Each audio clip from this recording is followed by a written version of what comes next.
सरकार दोनों तरफ से खेलने की कोशिश की।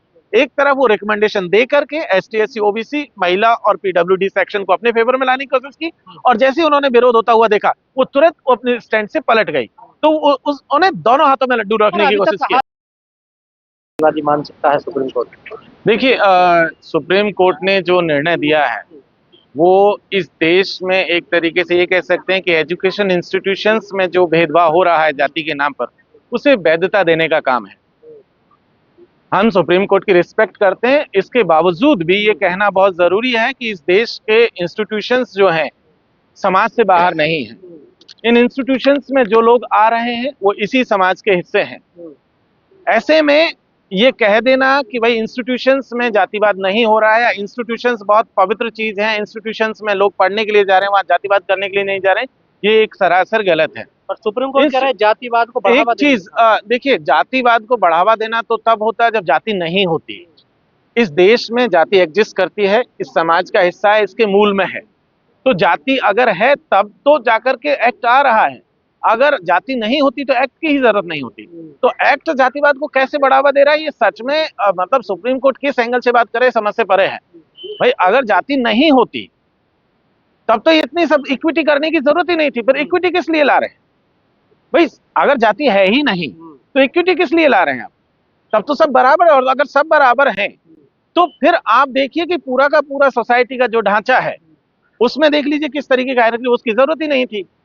लेकिन सुप्रीम कोर्ट के सामने एक इंटरेस्टिंग चीज यह है कि जो सरकार इस नोटिफिकेशन को लेकर के आई उसने अपना पक्ष जो है बहुत कमजोरी से रखा है। ऐसा लगता है जैसे कि सरकार ही ये नहीं चाहती थी कि वो अपने एक्ट को डिफेंड करे। तुषार मेहता ने कोई शब्द ही नहीं बोला, कोई आर्गुमेंट ही नहीं किया। इसीलिए ये सही मायनों में समझे तो ये सरकार का भी फेल्योर है। वो सरकार कंप्लीटली फेल की। अगर सरकार अपना पक्ष रखती, सरकार अगर इस देश के मार्जिनलाइज सेक्शन के पक्ष में खड़ी होती, दलित पिछड़े आदिवासी महिला और दिव्यांगों के पक्ष में खड़ी होती, तो ये नौबत यहाँ पर नहीं आती। उन्होंने अपना पक्ष रखा ही नहीं, और इसीलिए इस तरीके की टिप्पणियां जो है हम लोग देख रहे हैं कि सुप्रीम कोर्ट की तरफ से आई हैं। तो क्या एससी एसटी ओबीसी के साथ धोखा किया है सरकार ने? बिल्कुल धोखा है। आप ये देखिए कि पार्लियामेंट्री कमेटी जो 30 मेंबर्स की कमेटी थी उसने जो अपनी रिकमेंडेशन दी थी वो यूनानिमस रिकमेंडेशन थी। मींस सब लोगों की सहमति थी, उसमें सारी पार्टियों के लोग शामिल थे, कांग्रेस भी थी, बीजेपी भी थी, बाकी पार्टियों के लोग भी शामिल थे। और उन रिकमेंडेशंस के बेसिस पर यूजीसी ने अपना नोटिफिकेशन बनाया था। और ऐसे में सरकार अगर उसको पक्ष नहीं रख रही है तो ये समझा जा सकता है कि सरकार ने कमेटी की रिकमेंडेशंस को तो सपोर्ट किया, लेकिन जब उन्हें एक खास सेक्शन से विरोध का सामना करना पड़ा वो अपने पीछे हट गए।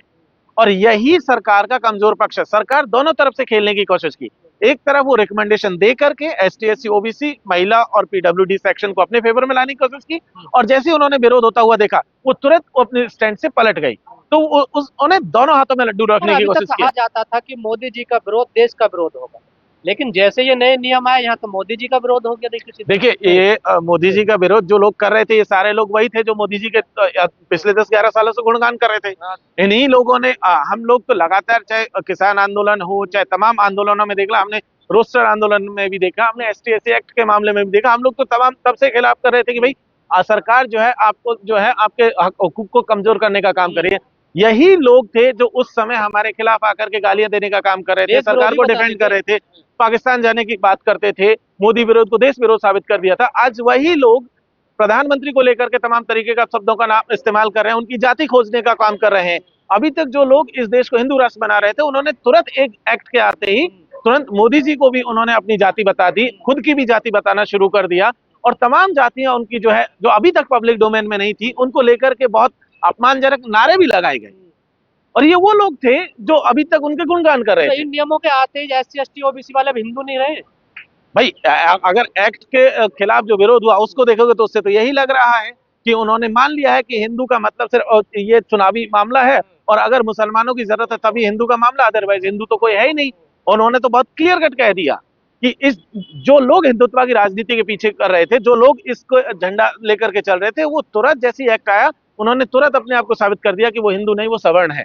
और तमाम इसमें सिर्फ ऐसा नहीं है कि सिर्फ सामान्य लोग इसमें शामिल थे, इसमें मीडिया के आउटलेट्स भी सारे के सारे शामिल हैं, तमाम तरीके धर्म गुरु इसमें आ गए, ठीक है, उसके साथ साथ आप देखेंगे तो अलग अलग तरीके के अधिकारी जो अपर कास्ट सेक्शन से बिलोंग करते थे वो भी इसमें शामिल हो गए, इस्तीफा देने लगे, और तमाम और तरीके के जो लोग थे अलग अलग जगहों पर।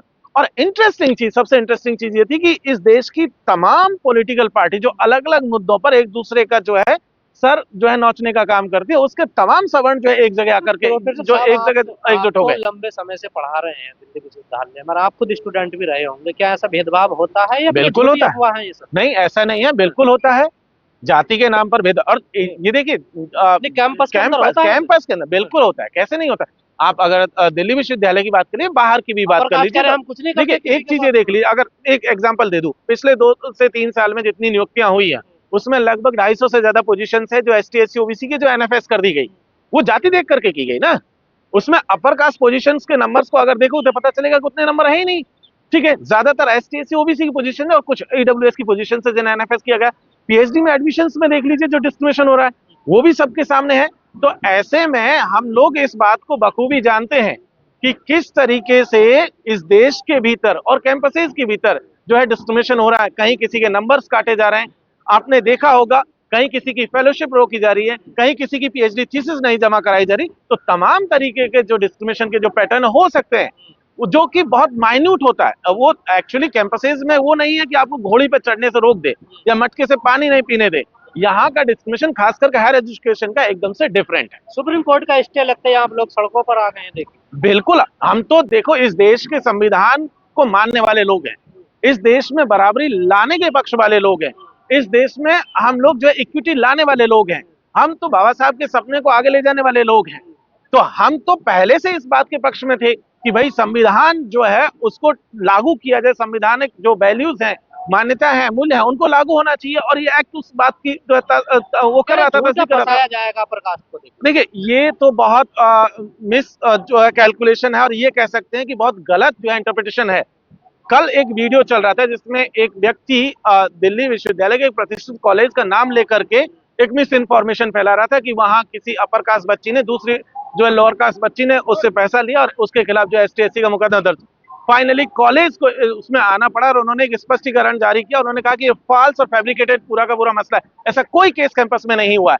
तो इस तरीके की चीजें जो है और अभी तो इस एक्ट को आए हुए 15 जनवरी से शुरू हुआ और कल 29 जनवरी थी, 14-15 दिन ही हुए थे और अभी तक तो कहीं कमेटी फॉर्मेशन ही नहीं हुआ।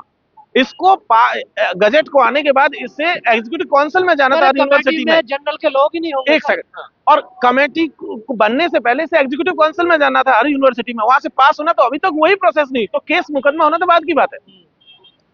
इसमें जो पॉइंट ये कहा जा रहा है कि इसमें अपर कास्ट नहीं होगा, जनरल नहीं होगा, ये एकदम गलत बात है। कमेटी जो गजट नोटिफिकेशन के हिसाब से 13 मेंबर्स की है, उन 13 मेंबर्स में से 13 head of the institution, 3 senior most professor, 1 non teaching, 2 civil society members, 1 student, और उसके अलावा एसटी एससी ओबीसी पीडब्ल्यूडी और महिलाएं जो हैं।